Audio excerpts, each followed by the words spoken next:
طيب دول اكبر سندوتشين شاورما فراخ موجودين في مصر. ده اسمه الصاروخ وسعره 75 جنيه من عروس دمشق، وده اسمه التنين من كرم الشام وسعره 115 جنيه. فيا ترى الغالي ثمنه فيه ولا الرخيص هيفاجئنا؟ يلا بقى نشوف. ونبدا اول حاجه بالسندوتش الرخيص من عروس دمشق. اوب اوب اوب اوب يا لهوي. وده كده شكل السندوتش وحجمه، يعني هو تقريبا قد راسي مرتين. وبالنسبه لكميه الشاورما اللي جوه فصراحه انا حاسسها تعتبر قليله شويه. بسم الله.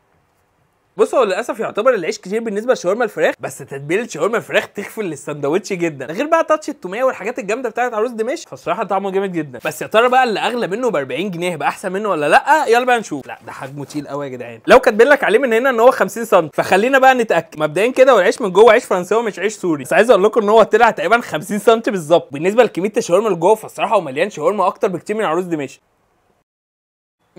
عظمه يا جدعان اقسم بالله. بصوا الصراحه تتبيله الشاورما بتاعت عروس دمشق احلى من كرم الشام المره دي، بس عشان كرم الشام السندوتش بتاعه مخدوم ومليان على اخره فمخلي التجربه بتاعته محترمه جدا.